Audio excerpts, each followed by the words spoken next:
Everyone, कैसे हो आप सब लोग। आई होप कि आप सभी बहुत अच्छे होंगे।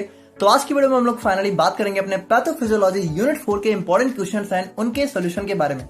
अब यूनिट 4 देखो हमारी काफी छोटी सी यूनिट होने वाली है, तो इसको हम लोग यहाँ पे बहुत जल्दी ही ट्राई करेंगे कि कवर हो जाए। ये डेफिनेटली हमारी 1 घंटे से काफी कम टाइम में कवर हो जाएगी। जिसपे हम लोग यहाँ पे बात करें तो 2 हमारे बहुत ज्यादा इंपॉर्टेंट क्वेश्चन हो जाते हैं और 3 हमारे ऐसे क्वेश्चन है जो कि कभी कभी देखने को मिल जाते हैं। तो इन 5 को ही हम लोग यहाँ पे कवर करेंगे। और सबसे पहले हम लोग यहाँ पे बात करते हैं अपने कैंसर के बारे में, जो कि एक हमारा बहुत ही इंपॉर्टेंट क्वेश्चन और बहुत ही इंपॉर्टेंट टॉपिक भी हो जाता है। ठीक है, तो इसको हम लोग यहाँ पे सबसे पहले देखेंगे।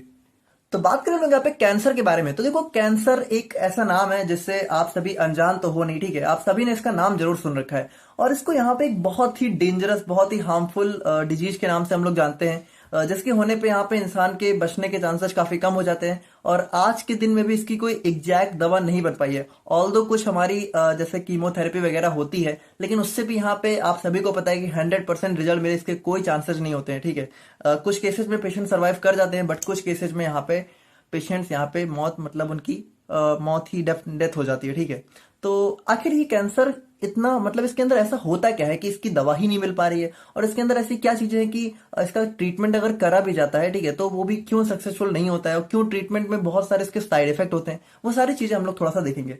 देखो सबसे पहले हम लोग बात करें तो कैंसर हमारा एक बहुत ही सीरियस डिजीज है भाई, हम सबको पता है। लेकिन इसमें होता क्या है, देखो ध्यान से देखना। It is characterised by uncontrolled growth and spread of abnormal cells in the body. देखो बस यही चीज है कैंसर, मतलब और कुछ नहीं है। बस कैंसर क्या है, ध्यान से सुनना। आप लोगों को पता है कि जैसे जो हमारी सेल है, ठीक है, तो वो नॉर्मली कैसे डिवाइड होती है। एक सेल नॉर्मली डिवाइड होकर हमारी 2 डॉटर सेल्स में कन्वर्ट हो जाती है ना। और फिर ये 2 डॉटर सेल क्या होता है, ये फर्दर यहाँ पे डिवाइड होती रहती है ना। और ये यहाँ पे मान लो ये हमारी फर्दर, और इस तरीके से क्या होता है, हमारा सेल डिवीजन नॉर्मल वे में चला करता है, जिसको हम लोग बोलते हैं माइटोटिक सेल डिवीजन। ना कैंसर में क्या होता है कि हमारी जैसे मान लो कोई एक सेल, जैसे सेल डिवाइड हो रही है, ठीक है, तो मान लो ये सेल है, ठीक है, अब इसलिए ये हमारी 2 में डिवाइड हुई। लेकिन अब यहाँ पे क्या होगा कि जो सेल है हमारी, अब ये 2 में ना डिवाइड होके बल्कि ये बहुत सारी सेल्स में कन्वर्ट हो गई। ठीक है, मतलब यहाँ पे क्या होगा कि हमारा एबनॉर्मल एंड अनकंट्रोल्ड ग्रोथ, मतलब कि जिसपे यहाँ पे कोई कंट्रोल ही नहीं है, यहाँ पे सेल जो है 2 की बजाय पता नहीं कितने सारे सेल्स में यहाँ पे डिवाइड होती ही चली जा रही है, होती ही चली जा रही है। मतलब कुल मिला के हो क्या रहा है, आप लोग अगर देखो तो अगर हम लोग देखें, मान लो अगर हमारा कैंसर किसी भी पार्ट में हो रहा है बॉडी के, तो उस बॉडी पार्ट में होगा क्या कि वहां पे जो कह सकते हो जो बॉडी पार्ट है या फिर जो भी पार्ट है, ठीक है, जहां पे कैंसर अफेक्ट कर रहा है, वहां की सेल्स अनकंट्रोल्ड वे में डिवाइड होना चालू हो जाएंगे। जहां जिसकी वजह से क्या होगा कि ये सेल जब इतना डिवाइड होंगी तो एट लास्ट में क्या होगा, ये सारे हमारे इकट्ठा हो जाएंगे, है ना। और इकट्ठा होकर क्या हो जाएगा, एक क्लम्प का फॉर्मेशन कर लेंगे। ठीक है, मतलब कह सकते हो एक मास का फॉर्मेशन कर लेंगी, जो कि वहां पे क्या करेगा कि एट लास्ट में वो कह सकते हो बहुत सारे प्रॉब्लम कर सकता है भाई। अगर यहाँ पे कोई भी अनकंट्रोल्ड सेल डिवीजन है, ठीक है, तो उसकी वजह से जो क्लम्प्स बन रहा है, तो उसकी वजह से कह सकते हो बहुत सारी चीजों में ऑब्स्ट्रक्शन हो सकता है। और एट लास्ट में वो क्या होता है कि अच्छा देखो एक चीज सबसे इंपॉर्टेंट क्या होती है कैंसर में, मतलब कैंसर क्यों हार्मफुल होता है। क्या ये सिर्फ जो हमारी सेल ग्रोथ, जो हमारी कह सकते हो ये जो सेल डिवाइड हो रही है, क्या इसी की वजह से हमारा कैंसर हार्मफुल होता है। देखो एक्चुअल में अगर देखा जाए ना, तो अगर मान लो बॉडी के किसी एक सिंगल पार्ट में, मतलब किसी एक पार्ट में अगर हमारी सेल ग्रोथ हो रही है इस तरीके से, तो उसको हम लोग कैंसर बोलते ही नहीं है, उसको हम लोग सिंपली बोलते हैं ट्यूमर। ठीक है, ट्यूमर को हम लोग बेसिकली बोलते हैं कि uncontrolled growth of cell. Cancer इसको कब बोला जाता है, मतलब ये ट्यूमर कैंसर में कब कन्वर्ट हो जाता है, ये ट्यूमर कैंसर में तब कन्वर्ट हो जाता है जब ये जो हमारा ग्रोथ है, ठीक है, ये एक पार्ट से बॉडी के सभी पार्ट में, मतलब कह सकते हो स्प्रेड होना स्टार्ट हो जाए, मतलब फैलना चालू हो जाए। मतलब आप समझ रहे हो कि जो हमारी सेल ग्रोथ है ये बॉडी के किसी एक पार्ट से स्टार्ट होकर पूरी बॉडी में अगर फैलना चालू हो जाए, तो उस चीज को हम लोग बोलते हैं कैंसर। बाकी अगर हम लोग यहाँ पे देखें तो these abnormal cells can form tumour. ठीक है, तो वही चीज ये ट्यूमर मतलब यही जो हमारी सेल्स ग्रोथ होकर उसके बाद जो इकट्ठा हो जाती हैं, ठीक है, तो एक जो मास है क्लम्प्स का फॉर्मेशन करती हैं, उसी को हम लोग बोलते हैं tumour. And spread through out the body विया ब्लड एंड लिम्फेटिक सिस्टम। और देखो यहाँ पे ये जब हमारी पूरी बॉडी में स्प्रेड होता है तो इसी को हम लोग कैंसर बोलते हैं। और ये हो कैसे सकता है भाई, ये हमारा सिंपली हमारा ब्लड और लिम्फेटिक सिस्टम, आपको पता है कि हमारी पूरी बॉडी में ब्लड और लिम्फेटिक सिस्टम का सर्कुलेशन होता है, तो अगर इनके थ्रू हमारा या क्या होता है कि हमारे पूरी बॉडी में ये फैल सकती हैं। Now cancer can affect any part. अब देखो ये किसी भी पार्ट को अफेक्ट कर सकता है, और इसका नाम कैसे रखा जाता है कि जिस बॉडी पार्ट को अफेक्ट कर रहा है उसी के आगे यहाँ पे हम लोग इसका नाम रख देते हैं। जैसे अगर हमारे कह सकते हो ब्रेस्ट को अफेक्ट कर रहा है, ठीक है, वुमेन्स की, तो उनको ब्रेस्ट कैंसर बोल देते हैं। लंग्स को अफेक्ट कर रहा है तो लंग्स कैंसर, ठीक है, तो वही चीजें इस तरीके से इसका नाम हम लोग देते हैं। बाकी अगर हम लोग बात करें तो other terms like neoplasm and tumour, तो देखो यहाँ पे इसको कैंसर को हम लोग वैसे जनरली बोल देते हैं कि हाँ इसको नियोप्लाज्म भी बोल सकते हैं, ट्यूमर भी बोल सकते हैं, बट ऑल्दो इनकी थोड़ी सी डिफरेंट मीनिंग होती है। अगर हम लोग यहाँ पे देखें अपने ट्यूमर को, तो ट्यूमर क्या होता है, देखो ट्यूमर यहाँ पे सिंपल है, a tumour is an abnormal growth of cell that forms the mass और लंप। तो वही चीज है कि यहाँ पे देखो जो हमारा एबनॉर्मल ग्रोथ होकर जब एक मास या फिर कह सकते हो एक क्लम्प्स का फॉर्मेशन कर लेते हैं, तो इसको हम लोग बोलते हैं ट्यूमर। अब ट्यूमर हमारे दो टाइप के हो सकते हैं, पहला हो गया बिनाइन ट्यूमर, दूसरा हो गया मैलिग्नेंट ट्यूमर। अब इस चीज को ध्यान से समझना, यही है पूरा, ठीक है। बिनाइन ट्यूमर देखो क्या होता है, बिनाइन ट्यूमर हमारा नॉन कैंसरस ट्यूमर होता है और मैलिग्नेंट हमारा होता है कैंसरस ट्यूमर। यानी कि अगर हम लोग बात करें तो बिनाइन में क्या होता है कि जो हमारा ट्यूमर है वो स्प्रेड नहीं होता है, it generally does not spread to other part. और मैलिग्नेंट में क्या होता है, it spreads to the other part of body through the blood stream and lymphatic system. और ये होता है, मतलब अगर हम लोग बोले कि कैंसर एक्चुअल में क्या होता है तो मैलिग्नेंट ट्यूमर को हम लोग बोलते हैं कैंसर, ठीक है। तो ये होता है कैंसर। बाकी हम लोग बात करें तो इसको हम लोग यहाँ पे सर्जिकली रिमूव भी कर सकते हैं। मतलब मान लो बॉडी के किसी एक पार्ट में अगर सेल बहुत ज्यादा ग्रोथ हो गई है तो हम लोग इसको सर्जिकली मतलब इसको काट पीट के इसको मतलब अलग कर सकते हैं। लेकिन ये जो मैलिग्नेंट ट्यूमर है इसमें जो ग्रोथ है ना, ये हमारे बॉडी के हर पार्ट में फैल चुकी है। तो कहां कहां हम लोग इसको रिमूव करेंगे, है ना। ये क्या होता है कि ये बढ़ती ही रहती है, मतलब अगर मान लो रिमूव भी कर दिया तो ये दोबारा से बढ़ना स्टार्ट हो जाती है। तो इसीलिए कैंसर यहाँ पे बहुत हार्मफुल डिजीज हो जाती है। और अगर हम लोग यहाँ पे इसके क्लासिफिकेशन की बात करें तो इसका क्लासिफिकेशन हमारा 4 टाइप से हो सकता है, ठीक है। अगर हम लोग यहाँ पे देखें तो इसका सबसे पहला आ जाता है कार्सिनोमा। अब कार्सिनोमा का सिंपल सा मतलब होता है कि वो कैंसर जो कि हमारा एपिथेलियल सेल्स, ठीक है, मतलब कौन सी एपिथेलियल सेल्स, जो कि हमारे inner and outer surfaces of body को कह सकते हो कवर करके रखती है ना। जैसे हम लोग बात करें तो ब्रेस्ट वगैरह हो गया, लंग वगैरह हो गया, इन सभी में हमें क्या देखने को मिलती है, हमारा एपिथेलियल सेल्स देखने को मिलती है। तो अगर यहाँ कैंसर होता है तो इसको हम लोग बोलते हैं कार्सिनोमास। ना दूसरा आ जाता है हमारे यहाँ पे सार्कोमास। तो ये जो हमारे कनेक्टिव टिश्यू होते हैं बॉडी के, जैसे हमारा बोन्स में हो जाता है, मसल्स में हो जाते हैं, जॉइंट्स में हो जाते हैं, अगर यहाँ हमें कैंसर देखने को मिलता है तो उसको हम लोग बोलते हैं सार्कोमास। और फिर आ जाता है हमारे यहाँ पे ल्यूकेमियास। तो ये इसको हम लोग यहाँ पे सिंपली ब्लड कैंसर के नाम से भी जानते हैं और इसको आप लोगों ने बहुत सुन रखा होगा। और ये क्या होता है, it begins when healthy blood cells change and grow uncontrollable, ठीक है। और यहाँ पे क्या होता है, जो हमारी ब्लड सेल्स होती हैं उनके अंदर एक अनकंट्रोल ग्रोथ स्टार्ट हो जाती है। एंड फाइनली हमारा लिम्फोमास आ जाता है जो कि हमारे लिम्फेटिक सिस्टम को अफेक्ट करता है और इसका एग्जाम्पल हमारा हैडकिन लिम्फोमा हो जाता है, ठीक है। तो ये हो गए हमारे यहाँ पे कैंसर के क्लासिफिकेशन। नाउ अब हम लोग यहाँ पे बात करते हैं इसके कॉजेज के बारे में। तो यहाँ पे देखो जो हमारा कैंसर है ना, तो कैंसर का देखो कोई एग्जैक्ट कॉज तो ऐसा नहीं होता है कि हाँ यार यही चीज है इसकी वजह से ही कैंसर होता है। बाकी यहाँ पे जो है एक जेनेटिक, इन्वायरमेंटल और लाइफस्टाइल फैक्टर्स के कॉम्बिनेशन से हमें ये प्रॉब्लम देखने को मिल सकती है। जैसे हम लोग बात करें तो यहाँ पे हमारे कुछ जेनेटिक म्यूटेशंस हो जाते हैं, ठीक है। देखो एक चीज समझो, कैंसर में ये जो अनकंट्रोल्ड ग्रोथ हो रही है ये बेसिकली होती जेनेटिक म्यूटेशन से ही है, समझ रहे हो। मतलब कुछ हमारे क्या होते हैं, कुछ हमारे जीन्स में ऐसे चेंजेस हो जाते हैं, कुछ उनके सीक्वेंस में ऐसा प्रॉब्लम आ जाती है कि उनके अंदर हमें जो है म्यूटेशन मतलब वही कि उनके सीक्वेंस के अंदर चेंजेस आ गए, जिसकी वजह से क्या होता है कि जो हमारी कह सकते हो जीन्स हैं वो यहाँ पे अनकंट्रोल्ड सेल ग्रोथ स्टार्ट कर देती हैं। तो मेन ये जेनेटिक म्यूटेशन से ही होता है। लेकिन ये जेनेटिक म्यूटेशन आखिर होता क्यों, ये बहुत अच्छे से नहीं पता होता इसका कॉज। अब जैसे यहाँ पे जेनेटिकली भी हो सकता है, ठीक है, कि फैमिली हिस्ट्री वगैरह भी रिस्पॉन्सिबल हो सकती है। फिर कुछ हमारे इन्वायरमेंटल एक्सपोजर्स भी हो सकते हैं, जैसे मान लो कोई एलर्जन या बैक्टीरिया वगैरह से हम लोग एक्सपोज हो रहे हैं, और जहां पे मतलब कि हमारा एटमॉस्फेयर आसपास का कैसा है, स्मोकिंग, अल्कोहल, ये सारी चीजें तो आप सभी ने बचपन से ही देखी हुई है कि यहाँ पे हमें साफ साफ मेंशन होता है कि स्मोकिंग कैन कॉज कैंसर, ठीक है। ऑल तो फिर भी यहाँ पे पढ़ने के बाद भी लोग इसको बिल्कुल सीरियस नहीं लेते हैं, वो एक अलग बात है। उसके बाद देखा जाए तो एज भी हमारा एक रिस्क फैक्टर्स का होता है, ठीक है, कि बढ़ती एज के साथ भी यहाँ पे इसके होने के चांसेस बढ़ जाते हैं। फिर हमारे कुछ वायरस, बैक्टीरिया, पैरासाइट्स भी इसके लिए रिस्पॉन्सिबल हो सकते हैं। फिर कुछ हमारा हार्मोनल इम्बैलेंस, तो ये सारी चीजें भी हो सकती हैं। और क्रॉनिक इन्फ्लामेशन, अगर इन्फ्लामेशन हमारा काफी लंबे टाइम से चल रहा है कहीं पे भी, तो वो भी हमारा कैंसर के लिए रिस्पॉन्सिबल हो सकता है ना। बाकी अगर हम लोग यहाँ पे बात करें तो साइन एंड सिम्टम्स में जैसे हमारा फटीग, काफी थकावट देखने को मिल सकती है, वेट चेंजेस हो गया, और स्किन में यहाँ पे काफी सारे चेंजेस देखने को मिल सकते हैं, उसका कलर वगैरह, ठीक है, और टेक्सचर वगैरह में चेंजेस हो सकते हैं। बाउल मूवमेंट में भी यहाँ पे चेंजेस देखने को मिल सकते हैं, ठीक है। परसिस्टेंट कफ देखने को मिल सकता है, ब्रीथिंग यानी कि सांस लेने में भी तकलीफ हो सकती है, ठीक है। और अनएक्सप्लेन जॉइंट पेन, यानी कि जिसका कोई रीजन हमें यहाँ पे नहीं पता हो, और फीवर या फिर नाइट स्वेट, ठीक है। तो ये सारे हमारे कुछ इसके सिम्टम्स हो सकते हैं। ऑल्दो यहाँ पे सिम्टम्स के थ्रू इसको पहचान पाना बहुत मुश्किल हो जाता है, और जब तक यहाँ पे हम लोग इसको पहचानते हैं, मतलब सॉरी यहाँ पे जो भी पेशेंट होते हैं, ठीक है, तो काफी मतलब कैंसर क्या होता है ना, देखो इसके भी स्टेजेस होते हैं, आप लोगों ने नाम सुना होगा, ठीक है, कि स्टेज 1, स्टेज 2। तो अर्ली स्टेज में अगर इसको पहचाना जाए तो थोड़ा चांसेस होते हैं कि यहाँ पे पेशेंट को ट्रीट किया जा सकता है। लेकिन अगर यहाँ पे लेट स्टेज पे पेशेंट पहुंच जाता है, स्टेज 3, स्टेज 4, तो बहुत मतलब रेयर चांसेस रहते हैं फिर उसके बचने के। बाकी हम लोग पैथोजेनेसिस की बात करें तो यहाँ पे पैथोजेनेसिस को हम लोग ऐसे एक्सप्लेन कर सकते हैं कि due to various genetic and environmental factors हमें जीन में कुछ म्यूटेशंस देखने को मिल सकता है। अब यहाँ पे आप लोग इस चीज को ध्यान से देखना, ठीक है, कि एक हम देखो यहाँ पे ऑनको जो वर्ड है, इस ऑनको वर्ड को अगर आप लोग ध्यान से देखो तो इस ऑनको वर्ड का ही मतलब होता है थोड़ा सा कैंसरस, ठीक है, कह सकते हो कैंसरस या फिर सेल ग्रोथ प्रमोटिंग। तो यहाँ पे देखो हमारी बॉडी में क्या होता है, कुछ ग्रोथ प्रमोटिंग ऑन्कोजीन्स। तो मतलब ये आप कह सकते हो ये क्या करते हैं कि हमारी सेल ग्रोथ को बढ़ाने का स्टार्ट काम कर देते हैं, ठीक है। तो यहाँ पे कैंसरस में होता क्या है कि इसका यहाँ पे एक्टिवेशन हो जाता है, और यहाँ पे देखो क्या हो जाता है, inactivation of onco suppressor gene, यानी कि ये ऑन्को जीन्स के ग्रोथ प्रमोटिंग ऑन्को जीन्स है, या फिर कह सकते हो ऑन्को स्टिमुलेटिंग जीन्स है, इनका एक्टिवेशन हो गया, और जो इनको सप्रेस करने वाली जीन है उनका इनएक्टिवेशन हो गया। तो यहाँ पे हुआ क्या, और इसकी वजह से यहाँ पे और भी यहाँ पे एक चीज क्या आता है कि alteration of genes regulating apoptosis. देखो एपोप्टोसिस का मतलब होता है सेल डेथ, ठीक है, या फिर हम लोग को बोल सकते हैं प्रोग्राम्ड सेल डेथ।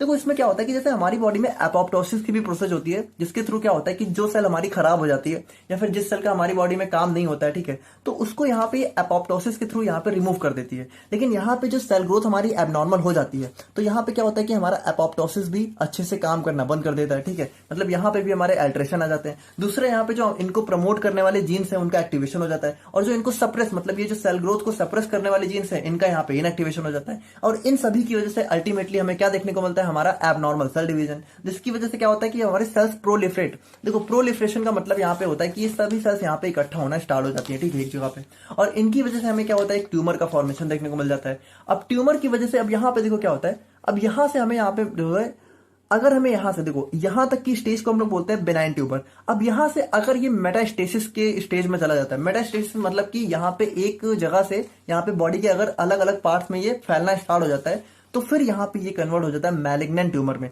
और फिर यही हमारा यहाँ पे रीजन बन जाता है कैंसर का। तो कुछ इस तरीके से हमें यहाँ पे कैंसर की पैथोजेनेसिस देखने को मिलती है।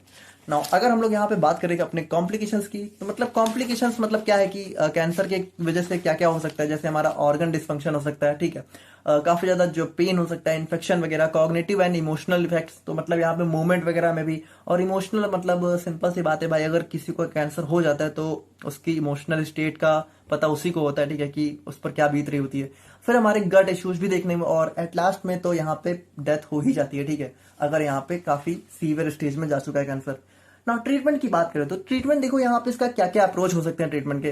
जैसे पहला अप्रोच सर्जरी हो सकता है, ऑल तो ये सर्जरी यहाँ पे क्या होता है कि इसको बहुत ही मतलब कम ही लिया जाता है, क्योंकि ये सर्जरी में क्या होता है कि मान लो अगर रिमूव भी किया गया, ठीक है, तो वो ज्यादातर चांसेस यही होता है कि वो दोबारा से यहाँ पे सेल ग्रोथ करना स्टार्ट कर देती है। या फिर कभी कभी क्या होता है कि सर्जरी में कुछ अगर मतलब सर्जरी अगर थोड़ी सी कह सकते हो अनसक्सेसफुल हो गई, तो वहां पे और भी प्रॉब्लम होने के चांसेस बढ़ जाते हैं। फिर दूसरा हमारा रेडिएशन थेरेपी होता है। अब देखो ये रेडिएशन थेरेपी और कीमोथेरेपी, इन्हीं दोनों को ज्यादातर यहाँ पे कैंसर के ट्रीटमेंट में यूज किया जाता है। अब रेडिएशन में क्या होता है कि हमें बहुत ही हाई रेडिएशन का इस्तेमाल करके जो जो हमारी सेल्स बड़ी हुई हैं इनको यहाँ पे कह सकते हो रिमूव किया जाता है। लेकिन इसकी वजह से कह सकते हो साइड इफेक्ट होने के क्या चांसेस होते हैं कि हम लोग यहाँ पे कैंसरस सेल्स को रिमूव करते करते जो हमारी बॉडी की और अच्छी सेल्स हैं उनको भी यहाँ पे डैमेज होने के चांसेस बढ़ जाते हैं। और कीमोथेरेपी में भी क्या होता है कि बहुत ही हाई मतलब कह सकते हो हाई एंटीबायोटिक्स और बहुत ही सारी मतलब ऐसी दवाओं का कॉम्बिनेशन दिया जाता है जो कि यहाँ पे क्या करते हैं इन सेल्स को यहाँ पे कह सकते हो किल करने का काम करती है, ठीक है। लेकिन इसकी वजह से भी वही चीज है कि ये हमारी कैंसरस सेल्स को तो मारती हैं, लेकिन उसके साथ साथ हमारी बॉडी की जो अच्छी सेल्स हैं मतलब जो काम करने वाली फंक्शनल सेल्स हैं उनको भी यहाँ पे किल करना स्टार्ट कर देती हैं। तो ये यहाँ पे इसके थोड़ा बहुत साइड इफेक्ट हो जाते हैं। बाकी हार्मोनल थेरेपी की बात करें तो अगर मान लो कोई हार्मोनल चेंजेस की वजह से कैंसर हो रहा है तो वहां पे हम लोग हार्मोन थेरेपी भी दे सकते हैं। तो ये हमारे कुछ इसके ट्रीटमेंट के अप्रोच हो जाते हैं कैंसर के। तो ये था हमारे यहाँ पे कंप्लीट कैंसर। नाउ अब हम लोग यहाँ पे बात करते हैं अपने नेक्स्ट क्वेश्चन के बारे में। तो अब हम लोग यहाँ पे बात करते हैं अपने यूनिट 4 के नेक्स्ट क्वेश्चन के बारे में, जिसमें हम लोग देखेंगे अपने aetiology and pathogenesis of rheumatoid arthritis, ठीक है। ना बात करें हम लोग यहाँ पे अपने रूमेटाइड अर्थराइटिस के बारे में। तो देखो यहाँ पे ये क्या होता है, rheumatoid arthritis is a chronic autoimmune disorder characterised by inflammation of joints. देखो बहुत ही सिंपल सी बात है कि जो जॉइंट्स के अंदर इन्फ्लामेशन होता है उसी को हम लोग बोलते हैं रूमेटाइड अर्थराइटिस। अब देखो यहाँ पे मेनली अगर हम लोग बात करें तो मेनली यहाँ पे हमारे साइनोवियल जॉइंट्स इन्वॉल्व होती हैं। अब होता क्या है कि देखो अगर आप लोगों को थोड़ा बहुत साइनोवियल जॉइंट्स आप लोगों ने पढ़ा हो तो साइनोवियल जॉइंट्स हमारी यहाँ पे कुछ इस तरीके से हमें देखने को मिलती है, ठीक है। जहाँ पे ये क्या होता है कि ये हो जाती है हमारी साइनोवियल जॉइंट्स, यहाँ पे ये हो जाता है हमारा साइनोवियल मेम्ब्रेन, ठीक है, साइनोवियम बोल सकते हैं, साइनोवियल मेम्ब्रेन हो जाती है। और यहाँ पे इसके अंदर हमें क्या देखने को मिलता है, हमारा साइनोवियल फ्लूइड, ठीक है। तो अब जब क्या होता है कि जब किसी भी रीजन से हमारा यहाँ पे इस साइनोवियल मेम्ब्रेन या फिर साइनोवियल फ्लूइड में हमें किसी तरह का इन्फ्लेमेशन देखने को मिलता है तो उसी चीज को हम लोग बोलते हैं रूमेटाइड अर्थराइटिस। और मेनली यहाँ पे ये क्यों होता है, मेनली यहाँ पे हमारे auto immune disorder, auto immune का मतलब कि जो हमारी बॉडी का इम्यून सिस्टम है, ठीक है, वो हमारी बॉडी को ही कह सकते हो नुकसान करना स्टार्ट कर देता है। मतलब कि जनरली क्या होता है कि जो इम्यून सिस्टम है वो हमें बाहरी एंटीजेंस, बाहरी जो भी हमारे वायरल बैक्टीरिया इन्फेक्शन वगैरह होते हैं उनसे बचाने का काम करता है, ठीक है। तो उनसे बचाने के लिए हमारे इसके अंदर हमारे क्या WBC बेसिकली काम करती हैं। लेकिन इसमें क्या होता है, ऑटो इम्यून डिसऑर्डर में जो हमारी WBCs हैं वो हमारी बॉडी को ही अटैक करना चालू कर देती हैं। मतलब उसको, मतलब इनको ऐसा कंफ्यूजन हो जाती है कि हमारी बॉडी के अंदर ही कुछ हार्मफुल हो गया है, ठीक है। तो ये बॉडी को ही अटैक करने लगती है, जिसकी वजह से हमें ऑटो इम्यून डिसऑर्डर्स देखने को मिलते हैं। ना इसमें अगर हम लोग देखें तो in rheumatoid arthritis the body's immune system mistakenly, मतलब जानबूझ के नहीं, मिस्टेकनली, इसको ऐसा लगता है कि कुछ यहाँ पे बॉडी में ही गड़बड़ हो गई है, मिस्टेकनली अटैक द साइनोवियम, यानी कि वही जो हमारी साइनोवल मेम्ब्रेन होती है, द लाइनिंग ऑफ जॉइंट्स, ठीक है। और उसके बाद जो हमारी जॉइंट्स की लाइनिंग होती है उनको यहाँ पे अटैक करना स्टार्ट कर देती है, जिसकी वजह से क्या होता है कि हमारा leading to pain, swelling, stiffness and inflammation, जिसकी वजह से यहाँ पे बहुत ज्यादा पेन, ठीक है, और स्वेलिंग यहाँ पे मतलब बहुत ज्यादा सूजन वगैरह हो जाती है, और इन्फ्लामेशन तो वही चीज है कि सारे इंक्लूड ही हो गए, और स्टिफनेस तो मतलब काफी एक अकड़न भी यहाँ पे देखने को मिल जाती है। तो ये सारी चीजें हमारी हो जाती है रूमेटॉइड आर्थराइटिस में। अब यहाँ पे देखो बेसिकली क्या होता क्या है कि हमारी इसमें जो हमारे कुछ प्रोटीन्स है, ठीक है, तो उनके अंदर कुछ यहाँ पे चेंजेस आ जाते हैं, और उनके अंदर भी बात करें तो हमारे कुछ अमीनो एसिड्स क्या होते हैं कि हमारा सिट्रुलिन में कन्वर्ट हो जाते हैं, ठीक है। तो मतलब इसी चीज की वजह से हमें यहाँ पे मतलब सिट्रुलिनेशन की वजह से ही हमें जो है रूमेटॉइड आर्थराइटिस देखने को मिलता है। देखो इसमें बहुत ज्यादा हम लोग बहुत डीप में नहीं जाएंगे, आप लोग बस सिंपली समझो कि यहाँ पे जॉइंट्स में इन्फ्लेमेशन हो जाता है, जिसकी और उसका रीजन क्या होता है, हमारा auto immune disorder. Now, if rheumatoid arthritis not treated early, it will lead to progressive joint deformity। और यहाँ पे देखो अगर इसको अच्छे जल्दी ही ट्रीट नहीं किया गया तो यहाँ पे जॉइंट डिफॉर्म, मतलब कि जॉइंट्स काम करना ही बिल्कुल बंद कर सकते हैं। तो इसका ट्रीटमेंट जितना अर्ली हो सके उतना अर्ली कर देना चाहिए। नाउ कॉजेज की बात करें तो यहाँ पे इंपॉर्टेंट चीज ये आ जाती है कि एग्जैक्ट कॉज हमें इसका नहीं मालूम है, फिर भी यहाँ पे माना जाता है कि combination of genetic, environmental and hormonal factors यहाँ पे देखने को मिल सकते हैं। जैसे यहाँ पे बात करते हैं जेनेटिक प्री डिस्पोजिशन, मतलब कि इसमें क्या होता है कि certain genes related to immune system, यानी इम्यून सिस्टम से रिलेटेड हमारी कुछ जीन्स होती हैं, जैसे कि हमारा HLA-DRB1। तो इस तरह की हमारी कुछ जीन्स होती हैं, उनमें क्या होता है, उनमें हमारा कुछ म्यूटेशंस आ जाते हैं, जिसकी वजह से यहाँ पे हमारा रूमेटॉइड आर्थराइटिस होने के रिस्क काफी बढ़ जाते हैं। उसके बाद हमारा कुछ एनवायरमेंटल फैक्टर्स भी आ जाते हैं, फिर हमारा स्मोकिंग हो गया, हार्मोनल इम्बैलेंसेज हो गया, एज हो गया, ये सारी चीजें हमारे यहाँ पे इन्वॉल्व हो जाती हैं, ठीक है, हमारे रूमेटॉइड आर्थराइटिस के अंदर। और अगर हम लोग यहाँ पे बात करें इसके पैथोजेनेसिस की, तो पैथोजेनेसिस की हम लोग यहाँ पे इस तरीके से एक्सप्लेन कर सकते हैं कि due to various aetiological factors, यानी जो भी हम लोगों ने देखा उन सभी की वजह से क्या हो सकता है कि हमारे डीएनए में कुछ म्यूटेशन हो सकते हैं। अब देखो जब हमारा डीएनए में म्यूटेशन हो गया तो हुआ क्या, मतलब देखो हमारी बॉडी का नॉर्मल डीएनए कह सकते हो चेंज हो गया। अब जब हमारा नॉर्मल डीएनए कह सकते हो म्यूटेट हो गया तो हुआ क्या कि बॉडी को, इम्यून सिस्टम को लगा कि ये कोई बाहरी एंटीजन आ गया हमारे बॉडी में, जबकि वो है हमारा डीएनए ही, मतलब है हमारी बॉडी का डीएनए, लेकिन वो म्यूटेट हो चुका है, जिसकी वजह से जो हमारी बॉडी का इम्यून सिस्टम है अब ये इसको पहचान नहीं पा रहा है, ये इसको एंटीजन की तरह ट्रीट कर रहा है, जिसकी वजह से होता क्या है कि ये हमारे एक्टिवेट कर देता है इम्यून सेल्स को, जो कि हमारे जैसे टी सेल्स हो गया, बी सेल्स हो गया, ये हमारी इम्यून सेल्स होती हैं। अब ये इनको एक्टिवेट कर देता है, जिसकी वजह से ये क्या करती है, हमारी IgM एंटीबॉडी का फॉर्मेशन करने लगती है। अब ये एंटीबॉडी क्या होता है कि ये एंटीबॉडी हमारे कह सकते हो इन्हीं जीन्स वगैरह पे अटैक करना स्टार्ट कर देती है बाय रिलीजिंग इन्फ्लामेटरी साइटोकाइंस। तो इन्फ्लामेटरी साइटोकाइंस, मतलब साइटोकाइंस क्या होते हैं कि कह सकते हो यही हमारे इन्फ्लामेटरी मेडिएटर्स वगैरह का काम करते हैं, ठीक है। इसमें थोड़ा बहुत ज्यादा आप लोग डीप में मत जाओ, ये एक टाइप का इन्फ्लामेटरी मेडिएटर होता है। जैसे यहाँ पे इंटरल्यूकिन 1 हो गया, इंटरल्यूकिन 6 हो गया, ठीक है, और न्यूक्लियर फैक्टर अल्फा, ये सारी चीजें हमारी हो जाती हैं, ठीक है। तो ये सारे हमारे इन्फ्लामेटरी साइटोकाइंस हो जाते हैं, वो रिलीज हो जाते हैं। अब ये सब रिलीज हो गए तो क्या करेंगे भाई, ये हमारा इन्फ्लामेटरी डैमेज करेंगे हमारे साइनोवियल कैविटी को, है ना। और जब ये डैमेज करेंगे तो क्या होगा, हमारा डिस्ट्रक्शन या फिर इरोजन ऑफ कार्टिलेज। तो यहाँ पे देखो कार्टिलेज क्या होता है, कार्टिलेज हमारा वो टिश्यू होता है जो कि हमारे कह सकते हो जॉइंट्स को सपोर्ट करता है, ठीक है। तो यहाँ पे क्या करता है कि वहां पे हमें जो डिस्ट्रक्शन स्टार्ट हो जाता है। अब इसकी वजह से क्या होगा कि हमें यहाँ पे स्वेलिंग इन साइनोवियल मेम्ब्रेन, तो जो हमारी साइनोवियल मेम्ब्रेन होती है, ठीक है, जो हम लोगों ने देखा था, वहां पे हमें यहाँ पे स्वेलिंग जो है देखने को मिल जाती है, and pain around joints due to inflammation. और जो जॉइंट्स हैं उनके अराउंड में, यानी उनके आसपास हमें काफी पेन देखने को मिल जाता है ड्यू टू इन्फ्लेमेशन। और ये सारी चीजें क्यों होती है, इन्फ्लेमेशन की वजह से। और यही सारी चीजें एट लास्ट में हमें जो है रूमेटॉइड आर्थराइटिस के फॉर्म में देखने को मिलती हैं। तो कुछ इस तरीके से हम लोग यहाँ पे इसकी पैथोजेनेसिस को एक्सप्लेन कर सकते हैं। नाउ बात करें हम लोग यहाँ पे इसके साइन एंड सिम्टम्स की, तो साइन एंड सिम्टम्स इसका भी हमारा सिंपली जैसे फटीग हो गया, ठीक है, काफी ज्यादा थकावट, वीकनेस। देखो सिंपल सी बात है कि ज्वाइंट पेन है तो ज्वाइंट पेन, जैसे स्वेलिंग हो गया ज्वाइंट्स में, स्टिफनेस हो गई ज्वाइंट्स में, स्टिफनेस मतलब अकड़न एक टाइप की, है ना। और लॉस ऑफ जॉइंट फंक्शन, यानी कि जॉइंट फंक्शन में ही लॉस हो गया, तो ये इसके कुछ सिम्टम्स हो सकते हैं। बाकी कॉम्प्लिकेशंस की बात करें तो कॉम्प्लिकेशन जैसे इसका ऑस्टियोपोरोसिस, अब इसको भी हम लोग देख रहे हैं तो अब आप लोग समझ जाओगे, तो ऑस्टियोपोरोसिस हो सकता है, इन्फेक्शन वगैरह हो सकते हैं, हमारे कुछ कार्डियोवास्कुलर डिसीज भी देखने को मिल सकते हैं, और इसकी वजह से हमें यहाँ पे प्री मैच्योर डेथ भी देखने को मिल सकती है। और ट्रीटमेंट की बात करें तो ट्रीटमेंट में जैसे हमारा मेडिकेशन अगर हम लोग बात करें तो हमारे कुछ नसेट्स आ जाते हैं, non steroidal anti inflammatory drugs. देखो हम लोग यहाँ पे एंटी इन्फ्लामेटरी ड्रग्स ही देंगे क्योंकि इन्फ्लामेशन एक टाइप का, ठीक है। और फिर हमारे कुछ कॉर्टिकोस्टेरॉइड्स भी आ जाते हैं, फिर हमारी जो है सर्जिकल अप्रोच भी हम लोग यहाँ पे ले सकते हैं, ठीक है। और उसके बाद हमारी कुछ फिजिकल एक्सरसाइज वगैरह हो गया और बैलेंस डाइट, तो ये सारी चीजें हम लोग यहाँ पे ट्रीटमेंट में ले सकते हैं। तो ये हो गया हमारे यहाँ पे क्वेश्चन नंबर 2। नाउ अब हम लोग यहाँ पे बात करते हैं अपने नेक्स्ट क्वेश्चन के बारे में। तो अब हम लोग यहाँ पे बात करते हैं अपने क्वेश्चन नंबर 3 के बारे में, जिसमें हम लोग यहाँ पे सारे मतलब इन तीनों को एक साथ ही देख लेंगे। सबसे पहले हम लोग देखेंगे आईबीडी को, फिर हम लोग देखेंगे ऑस्टियोपोरोसिस को, फिर हम लोग देखेंगे अपने हेपेटाइटिस को। तो सबसे पहले हम लोग देखते हैं अपने ऑस्टियोपोरोसिस को। अब देखो अगर हम लोग इसको वर्ड से ही देखें तो ऑस्टियो का मतलब थोड़ा सा बोन से रिलेटेड होता है, जैसे हमारी बोन की सेल्स होती है ऑस्टियोक्लास्ट, ऑस्टियोब्लास्ट, ठीक है। और पोर देखो पोर का मतलब क्या होता है भाई, पोर का मतलब होता है एक टाइप का कह सकते हो होल वगैरह हो गया ना। तो यहाँ पे ऑस्टियोपोरोसिस का मतलब हो जाता है कि हमारे बोन में होल हो जाना। अब देखो ये डायरेक्टली इसका मतलब ऐसा नहीं होता कि बोन में होल ही हो जाता है, इसका मतलब हम लोग इस तरीके से लेते हैं कि जो हमारी बोन है वो काफी ज्यादा सस्पेक्टेबल हो जाती है फ्रैक्चर के लिए। मतलब कि यहाँ पे क्या हो जाता है कि ये जो बोन है, ठीक है, उसके फ्रैक्चर होने के चांसेस काफी बढ़ जाते हैं। यानी सिंपली हम लोग बोले तो हमारी बोन काफी वीक हो जाती है। तो अगर हम लोग यहाँ पे देखें तो वही चीज है कि ऑस्टियोपोरोसिस हमारी एक टाइप की मेडिकल कंडीशन होती है जिसमें हमारी क्या होती है, बोन्स काफी वीक हो जाती है, जिससे उसके यहाँ पे फ्रैक्चर के चांसेस काफी ज्यादा बढ़ जाते हैं ना। अगर हम लोग यहाँ पे देखें तो osteoporosis causes bones to become so weak, मतलब यहाँ पे ये हमारी बोन को इतना ज्यादा वीक और ब्रिटल कर देता है कि यहाँ पे एक नाजुक सा फॉल, यानी कि अगर मान लो हम जो है हल्का सा भी गिर जाते हैं, ठीक है, या फिर हल्का सा माइल्ड स्ट्रेस भी देते हैं, जैसे मान लो अगर हम लोग थोड़ा बेंड वगैरह हो रहे हैं, ठीक है, मतलब जो भी पेशेंट है वो बेंड हो रहा है, तो यहाँ पे उसकी बोन में जो है हमें फ्रैक्चर देखने को मिल जाता है। मतलब कि फ्रैक्चर मतलब वही चीज है, आप लोग समझ रहे हो, बोन हमारी फ्रैक्चर हो जाती है, ठीक है ना। Osteoporosis related fractures most commonly अगर इन द हिप, रिस्ट और स्पाइन।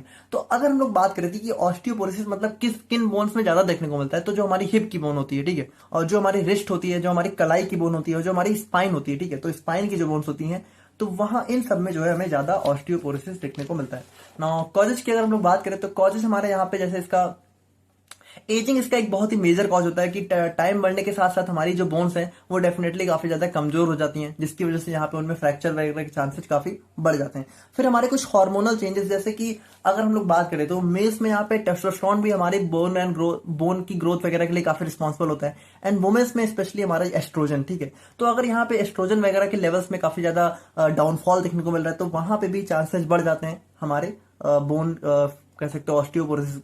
उसके बाद अगर हम लोग बात करें तो कुछ हमारी न्यूट्रिशनल डेफिशिएंसीज, जैसे आप लोग को पता है कि कैल्शियम, विटामिन डी वगैरह हो गया, ये सब हमारी बोन हेल्थ के लिए बहुत जरूरी चीजें हैं। तो अगर इनकी कमी हमें देखने को मिल रही है तो इसकी वजह से भी हमारा ऑस्टियोपोरोसिस देखने को मिल सकता है। फिर हमारे कुछ जेनेटिक रीजन भी हो सकते हैं, ठीक है। और उसके बाद मीनोपॉज, तो फीमेल्स में क्या होता है कि जब उनका एक सर्टेन एज के बाद, ठीक है, 45-50 के अप्रॉक्स के बाद जब उनका यहाँ पे मेंस्ट्रुअल साइकिल खत्म हो जाता है, ठीक है, मतलब उसमें एक पॉज हो जाता है, तो उस टाइम भी यहाँ पे हमें जो है ऑस्टियोपोरोसिस वुमेन्स के अंदर देखने को मिल सकता है। फिर हमारी कुछ मेडिकेशंस भी हैं जो कि इसको ट्रिगर कर सकती हैं, और कुछ हमारे लाइफस्टाइल फैक्टर्स भी यहाँ पे जैसे स्मोकिंग वगैरह हो गया, अल्कोहल वगैरह हो गया, इन सब की वजह से भी हमें यहाँ पे ऑस्टियोपोरोसिस देखने को मिल सकता है, ठीक है।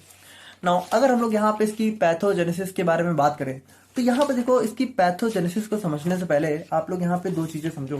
जैसे हमारी बॉडी में होती है दो टाइप की कह सकते हो बोन सेल्स होती हैं, एक होती है हमारी ऑस्टियोक्लास्ट, ठीक है, एक होती है ऑस्टियोक्लास्ट, एक होती है ऑस्टियोब्लास्ट।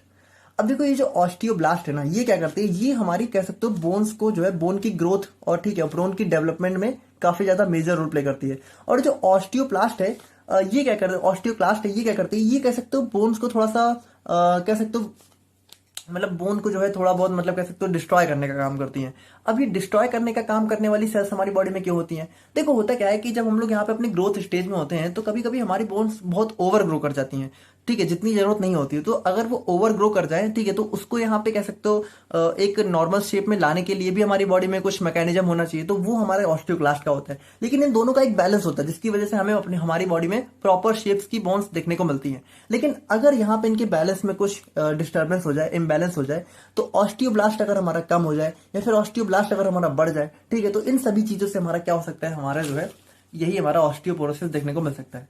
तो अगर हम लोग यहाँ पे बात करें तो जैसे हमारा कैल्शियम हो गया, विटामिन डी की डेफिशिएंसी हो गई, और फिर मान लो हमारा मीनोपॉजल बोन लॉस हो गया, ठीक है, मतलब कि मीनोपॉज की वजह से अगर कोई बोन लॉस हो रहा है, या फिर अगर एज, जेनेटिक या फिर कुछ अदर फैक्टर्स हैं, इन सभी की वजह से क्या हो सकता है कि हमारा जो ऑस्टियोक्लास्ट है उसका लेवल हमारी बॉडी में बढ़ सकता है, ऑस्टियोब्लास्ट हमारा यहाँ पे डिक्रीज कर सकता है, जिसकी वजह से क्या होगा, imbalance between bone formation and bone resorption. देखो यहाँ पे वही चीज है कि हमारी बॉडी में बोन का फॉर्मेशन भी चलता रहता है, और जो कह सकते हो एक्स्ट्रा काम की नहीं होती उनका रिजॉर्प्शन भी चला करता है, लेकिन यहाँ पे क्या होगा कि इनके बीच में हमारा एक बैलेंस हो जाएगा, ठीक है, और ये हमारा डिक्रीज हो जाएगा और बोन रिजॉर्प्शन हमारा इंक्रीज हो जाएगा, जिसकी वजह से क्या होगा कि हमें यहाँ पे डिक्रीज्ड बोन मास या फिर डिक्रीज्ड बोन स्ट्रेंथ देखने को मिल जाएगी, जिसकी वजह से बोन फ्रैक्चर के चांसेस बढ़ जाएंगे और हमें यहाँ पे ऑस्टियोपोरोसिस देखने को मिल जाएगा। तो इस तरीके से हम लोग यहाँ पे इसकी पैथोजेनेसिस को एक्सप्लेन कर सकते हैं। बाकी अगर हम लोग यहाँ पे सिम्टम्स की बात करें तो ऑस्टियोपोरोसिस ऑफन डेवलप, मतलब यहाँ पे सबसे इंपॉर्टेंट चीज क्या होती है कि जो ऑस्टियोपोरोसिस है ना, ये जब तक मतलब एक्चुअल जब तक बोन फ्रैक्चर होती नहीं है, मतलब जब तक बोन में बिल्कुल डैमेज नहीं आ जाता है, तब तक यहाँ पे इसमें कुछ हमें पता नहीं चलता है, मतलब इसमें कोई ऐसा नोटिसेबल सिम्टम्स नहीं होते। ये इसकी सबसे डेंजरस चीज होती है कि जब तक यहाँ पे बोन फ्रैक्चर ना हो तब तक पता ही नहीं चल पाता है कि ऑस्टियोपोरोसिस वगैरह भी हमारी बॉडी में हो रहा है।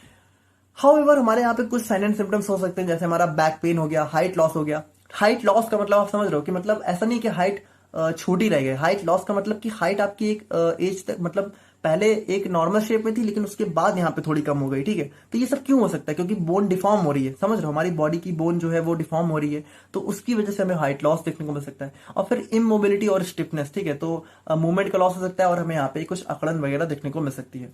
नाउ अगर हम लोग यहाँ पे बात करें इसके कुछ कॉम्प्लिकेशंस की, तो कॉम्प्लिकेशंस हमारा भाई वही है कि इसमें फ्रैक्चर हो सकता है, स्पाइनल डिफॉर्मिटीज हो सकती है क्योंकि स्पाइन की बोन को ये बहुत ज्यादा अफेक्ट करता है। फिर हमारा क्रॉनिक पेन, ठीक है, काफी लंबे टाइम तक हमें पेन देखने को मिल सकता है, और रिड्यूस्ड मोबिलिटी, ठीक है, तो जो हमारा मोशन है, ठीक है, उसमें हमें यहाँ पे रिडक्शन देखने को मिल सकता है।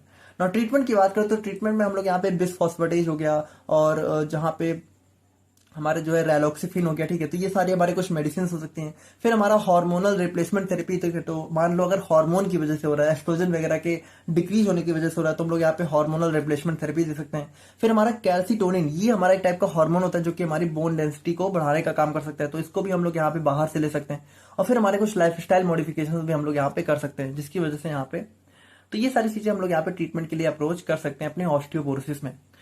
तो ये था हमारे यहाँ पे ऑस्टियोपोरोसिस। नाउ अब हम लोग यहाँ पे बात करते हैं अपने इन्फ्लामेटरी बाउल डिजीज के बारे में। तो यहाँ पे देखो, अगर हम लोग बात करें अपने आईबीडी, अब इसको हम लोग यहाँ पे शॉर्ट फॉर्म में आईबीडी के नाम से भी जानते हैं।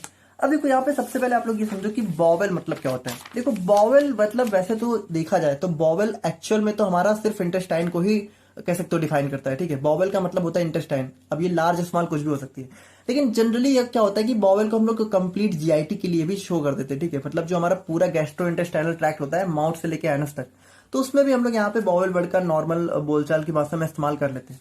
तो यहाँ पे आईबीडी में भी क्या होता है कि IBD is a term used for chronic inflammatory conditions affecting gastro intestinal tract, mainly intestine. देखो वैसे तो ये किसी भी जीआईटी पार्ट को अफेक्ट कर सकती है, लेकिन मेनली ये हमें जो है इंटेस्टाइन में ही देखने को मिलती है। और ये हमारी फर्दर दो टाइप, मतलब आप लोग यहाँ पे समझ गए ना, होगा क्या यहाँ पे, अगर हम लोग सिंपली बात करें तो यहाँ पे क्या होगा, जो हमारा जीआईटी है या फिर जो हमारा मेनली कह सकते हो इंटेस्टाइन है, और उसमें भी अगर हम लोग बात करें तो जो हमारा लार्ज इंटेस्टाइन है, ठीक है, जो हमारा कॉलन होता है, वहां पे हमें क्या हो सकता है, वहां पे हमें इन्फ्लामेशन देखने को मिल सकता है, और इसको हम लोग बोलते हैं इन्फ्लामेटरी बाउल डिजीज।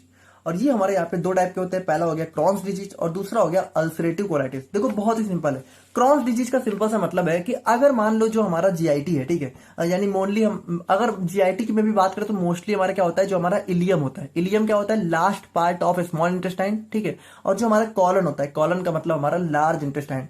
तो वही चीज है कि वैसे तो जीआईटी में किसी भी पार्ट को अफेक्ट कर सकता है, लेकिन मेनली हमारा किसको, हमारे स्मॉल इंटेस्टाइन और लार्ज इंटेस्टाइन को अफेक्ट करता है। तो अगर हमें यहाँ पे सिर्फ इन्फ्लामेशन देखने को मिल रहा है तो उसको हम लोग बोलते हैं क्रॉन्स डिजीज। लेकिन अगर इन्फ्लामेशन के साथ साथ हमें यहाँ पे जो है अल्सर भी देखने को मिल सकता है, यानी कि कुछ हमारे सोर्स भी डेवलप हो रहे हैं, तो उस चीज को हम लोग बोलते हैं अल्सरेटिव कोलाइटिस, ठीक है। तो ये हो गया हमारे यहाँ पे इसके टाइप्स। नाउ अगर हम लोग यहाँ पे इसके कॉजेज की बात करें तो इसका भी हम लोग बात करें तो एग्जैक्ट कॉज हमें पूरी तरीके से नहीं पता है, लेकिन यहाँ पे कुछ हमारे फैक्टर्स हो सकते हैं, जैसे हमारा इम्यून डिस्फंक्शन हो गया, कुछ हमारे जेनेटिक फैक्टर्स हो गए, और कुछ हमारे गट माइक्रोबायोम होते हैं। माइक्रोबायोम का मतलब होता है कि हमारे गट बैक्टीरिया, ठीक है, जैसे हमारे गट में कुछ अच्छे बैक्टीरिया होते हैं, कुछ कह सकते हो बुरे बैक्टीरिया भी होते हैं, लेकिन अगर यहाँ पे उनका एक बैलेंस होता है, तो अगर उनके बैलेंस में डिस्टर्बेंस हो जाए, यानी गुड बैक्टीरिया कम हो जाए, बैड बैक्टीरिया नंबर्स बढ़ जाए, तो वो हमारा क्या कर सकते हैं, वो भी हमारे कह सकते हो इन्फ्लेमेशन को कॉज कर सकते हैं। फिर हमारी कुछ ऑटो इम्यून रिएक्शन रिएक्शंस होती हैं, ठीक है, तो इसकी वजह से भी हो सकता है। और एक्सपोजर टू एलर्जेंस, तो अगर हम लोग यहाँ पे कुछ मतलब ऐसा बाहरी बैक्टीरिया, वायरस और पैरासाइट्स के एक्सपोजर में आ रहे हैं जो कि हमारे लिए हार्मफुल है, तो उसकी वजह से भी ये हो सकता है। ना पैथोजेनेसिस की बात करें तो पैथोजेनेसिस हम लोग एक्सप्लेन कर सकते हैं due to various aetiological factors, abnormal immune responses in the gut, यानी कि जो हमारा गट है, वही गट मतलब जीआईटी हो गया, ठीक है, अगर उसमें हमें यहाँ पे कोई भी एबनॉर्मल मतलब कि जो हमारा इम्यून सिस्टम है वो एबनॉर्मली इसको रिस्पॉन्स कर रहा है, जिसकी वजह से यहाँ पे हमारा क्या हो रहा है, इन्फ्लेमेटरी मेडिएटर्स यहाँ पे एक्टिवेट हो जा रहे हैं, जो कि यहाँ पे क्या कर रहे हैं, हमारे जीआईटी में इन्फ्लेमेशन कॉज कर रहे हैं। और जीआईटी में भी मेनली हम लोग बात करें तो जो हमारा कॉलन हो गया वहां पे, ठीक है, जिसकी वजह से यहाँ पे क्या होता है, हमें यहाँ पे इन्फ्लेमेटरी बाउल डिजीज देखने को मिल सकती है। तो ये हो गई इसकी यहाँ पे पैथोजेनेसिस। नाउ अगर हम लोग यहाँ पे बात करें इसके सिम्टम्स की, तो सिम्टम्स इसका यहाँ पे सिंपली हमारे जैसे एब्डोमिनल पेन देखने को मिल सकता है। एब्डोमिनल मतलब कि वही पेट दर्द हो सकता है, ठीक है, और क्रैम्पिंग यानी पेट में जो है हमें एक कह सकते हो मतलब एक क्रैम्प मतलब आप लोग समझ रहे हो कि थोड़ा सा मतलब मुझे इसकी हिंदी नहीं समझ में आ रही। क्रैम्प मतलब ऐठन, हाँ ऐठन बोल सकते हैं, ठीक है, तो ऐठन देखने को मिल सकती है। और वेट लॉस और हमारा जो है फटीग हो गया। फटीग मतलब वही होती है थकावट, ठीक है, सिंपली हमारा। और अगर हम लोग यहाँ पे बात करें तो लॉस ऑफ एपेटाइट भी देखने को मिल सकती है, ठीक है, और यहाँ पे जो है हमें एनीमिया वगैरह भी देखने को मिल सकता है, और हमारे यहाँ पे रेक्टल ब्लीडिंग भी देखने को मिल सकती है। तो ये हो गए हमारे यहाँ पे इसके कुछ सिम्टम्स। और कॉम्प्लिकेशंस की बात करें तो हमारे यहाँ पे कुछ इंटेस्टाइनल ऑब्स्ट्रक्शंस, यानी कि देखो यहाँ पे इन्फ्लामेशन हो रहा है। इन्फ्लामेशन में आप लोगों को पता है क्या होता है कि हमारी जो सेल्स हैं, ठीक है, वो इन्फ्लामेशन कॉज करती है, तो हमें यहाँ पे स्वेलिंग वगैरह, सूजन वगैरह देखने को मिलने लगती है ना। तो उसकी वजह से क्या हो सकता है कि अगर मान लो हमारा कोई पार्ट ज्यादा ही इन्फ्लेमेशन, ज्यादा ही स्वेलिंग हो गई, तो वहां पे ऑब्स्ट्रक्शन डेवलप हो सकता है, ठीक है। और फिर हम लोग यहाँ पे बात करें तो परफोरेशन का मतलब होता है कि यहाँ पे जो है हमें एक टाइप का होल वगैरह देखने को मिल सकता है। और फिर हमारे यहाँ पे कॉलन कैंसर भी यहाँ पे इसका एक जो है कॉम्प्लिकेशन हो सकता है, और हमें यहाँ पे किडनी स्टोन्स वगैरह भी देखने को मिल सकते हैं, ठीक है ना। ट्रीटमेंट की अगर हम लोग यहाँ पे बात करें तो ट्रीटमेंट में हम लोग यहाँ पे कुछ हमारी ड्रग्स जैसे कॉर्टिकोस्टेरॉइड्स वगैरह दे सकते हैं, ठीक है, और हमारी कुछ एंटीबायोटिक्स हो गई, और हमारा बैलेंस डाइट हो गया, सर्जरी हो गया। ये सारी चीजें हम लोग यहाँ पे लाइफस्टाइल मॉडिफिकेशन ट्रीटमेंट के लिए अप्रोच कर सकते हैं। तो ये था हमारे यहाँ पे इन्फ्लेमेटरी बाउल डिजीज। नाउ अब हम लोग यहाँ पे फाइनली बात करते हैं अपने लास्ट डिजीज के बारे में, जो कि हमारी होने वाली है हेपेटाइटिस।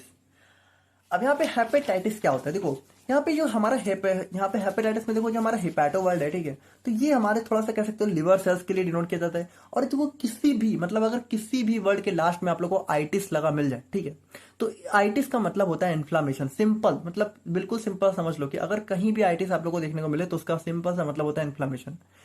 तो यहाँ पे इसका सिंपल मतलब क्या हो गया भाई, इसका सिंपल मतलब हो गया हमारे लिवर में इन्फ्लेमेशन। तो hepatitis is a broad term that means inflammation of liver, बस सिंपल है, ठीक है। Now it most commonly caused by virus but can also be caused by drugs, chemicals, autoimmune disease and metabolic abnormalities. तो ये सारी चीजें हम लोग यहाँ पे कॉजेज में अच्छे से देख रहे हैं। बाकी एक चीज आप लोग सिंपली समझो, बहुत इंपॉर्टेंट चीज है कि बिना इन्फ्लामेशन को पढ़े आप लोग को पैथोफिजियोलॉजी में कोई भी डिजीज समझ में नहीं आने वाली है। तो अभी तक भी आप लोगों ने इन्फ्लामेशन नहीं पढ़ा तो सबसे पहले उसको पढ़ लो, क्योंकि उसके बिना कुछ नहीं समझ में आएगा। सब में तो इन्फ्लामेशन आ जाता है कहीं ना कहीं, है ना। तो इन्फ्लामेशन बहुत इंपॉर्टेंट हमारा एक टॉपिक हो जाता है पैथोफिजियोलॉजी पढ़ने से पहले। अब अगर हम लोग यहाँ पे हेपेटाइटिस के टाइप्स की बात करें तो टाइप्स इसका हमारे यहाँ पे देखो, इसका जो टाइप है ना वो बेसिकली इसको कॉज करने वाले वायरस के अकॉर्डिंग दिया जाता है। जैसे हेपेटाइटिस ए, अब इसका मतलब क्या है, हेपेटाइटिस ए का मतलब है कि ये हमारा किस वजह से होता है, ये हमारा हेपेटाइटिस ए वायरस की वजह से होता है, ठीक है। एच ए वी मतलब हेपेटाइटिस ए वायरस। अब हेपेटाइटिस बी क्या होता है, ये हमारा हेपेटाइटिस बी वायरस की वजह से होता है। हेपेटाइटिस सी क्या होता है, ये हमारा हेपेटाइटिस सी वायरस की वजह से होता है। बस मतलब इसके वायरस किस वायरस की वजह से हो रहा है उसी की वजह से हम लोगों ने इसको 5 पार्ट में क्लासीफाई कर दिया है। जैसे हेपेटाइटिस ए हमारा हो जाता है जो कि हमारा हो जाता है एक्सपोजर ऑफ HAV यानी हेपेटाइटिस ए वायरस के एक्सपोजर की वजह से हमें देखने को मिलता है। और it can be occur due to close contact, मतलब कि अगर हमारा कोई पर्सन है, ठीक है, पेशेंट है, उसके हेपेटाइटिस ए ऑलरेडी है तो उसके क्लोज कॉन्टैक्ट की वजह से भी हमें ये हो सकता है। ना हेपेटाइटिस बी की बात करें तो ये हमारा हेपेटाइटिस बी वायरस की वजह से हो जाता है, ठीक है।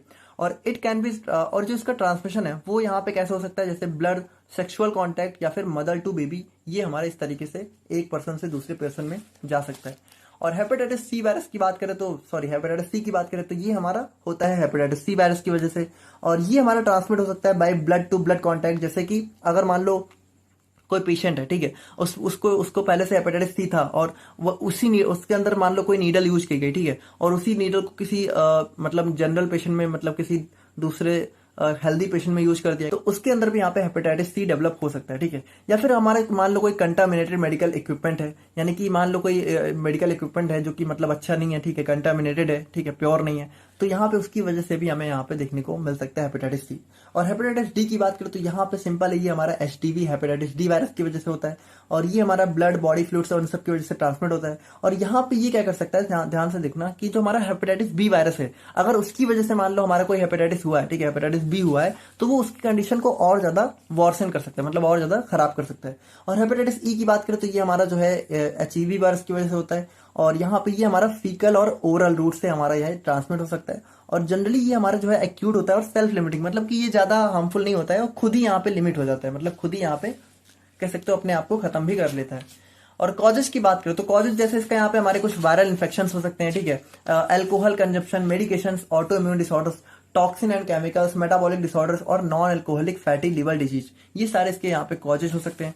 पैथोजेनेसिस की बात करें तो यहाँ पे पैथोजेनेसिस देखो सिंपली हम लोग एक्सप्लेन कर सकते हैं due to various aetiological factors. तो जो भी हम लोगों ने कॉजेज देखे उनकी वजह से क्या हो सकता है कि हमारा यहाँ पे एक्सपोजर टू हेपेटाइटिस लिवर, यानी कि यहाँ पे क्या हो सकता है कि जो हमारा हेपेटाइटिस लिवर है, ठीक है, मतलब कि वही चीज है कि मतलब हेपेटाइटिस होने वाली कंडीशन हमारे एक्सपोजर हो सकती है, जिसकी वजह से क्या हो सकता है infection and inflammation of the liver, ठीक है, जिसकी वजह से हमारे लिवर में इन्फेक्शन और इन्फ्लेमेशन हो सकता है, जिसकी वजह से हमारे हेपेटोसाइट डैमेज, यानी कि जो हमारे लिवर्स की सेल है, ठीक है, उनके अंदर हमारे यहाँ पे डैमेज हो सकता है, और जिसकी वजह से हमारे क्या हो सकता है necrosis of part of liver. अब नेक्रोसिस का मतलब होता है कि सेल डेथ, ठीक है, तो यहाँ पे जो हमारी जैसे सेल डैमेज हो रही है उनकी यहाँ पे सेल डेथ होना स्टार्ट हो सकती है, जिसकी वजह से यहाँ पे हमारे लिवर फंक्शंस में अल्ट्रेशन यानी चेंजेस हो सकते हैं, जिसकी वजह से यहाँ पे परसिस्टेंट या फिर वर्सनिंग ऑफ कंडीशन, यानी कि ये जो कंडीशन हमारी हो रही है ये और ज्यादा परसिस्टेंट यानी काफी लंबे टाइम तक और काफी और ज्यादा वॉर्स हो, धीरे धीरे और वॉर्स हो सकती है। और यही सारी चीजें हमारे यहाँ पे हेपेटाइटिस के फॉर्म में देखने को मिल सकती हैं, ठीक है। तो ये हो गया इसकी पैथोजेनेसिस। नाउ सिम्टम्स की हम लोग बात करें तो सिम्टम्स जैसे इसका हमारे यहाँ पे fatigue, jaundice, abdominal pain, loss of appetite. अब देखो ये हमारा क्या है भाई, लिवर, तो लिवर हमारा यही सब काम तो करता है, जैसे हमारा मेटाबॉलिज्म वगैरह में इन्वॉल्व होता है, तो ये सारी चीजें हमें देखने को मिल सकती हैं, ठीक है। डार्क यूरिन, पेल स्टूल, फीवर, ये सारी चीजें हमारी हो सकती हैं। और ट्रीटमेंट की बात करें तो हमारे यहाँ पे कुछ एंटीवायरल मेडिकेशन हम लोग दे सकते हैं, लाइफ स्टाइल मॉडिफिकेशन और डाइटरी चेंजेस और ट्रीटमेंट ऑफ अंडरलाइन कॉजेस, मतलब अगर किसी और रीजन की वजह से हो रहा है तो उसको भी हम लोग यहाँ पे ट्रीट कर सकते हैं। तो ये था हमारे यहाँ पे कंप्लीट यूनिट 4, और आई होप कि आप लोग यहाँ पे सारी चीजें समझ गए होंगे, और मिलते हैं हम लोग यहाँ पे अपने यूनिट 5 के वन शॉट के साथ बहुत ही जल्द।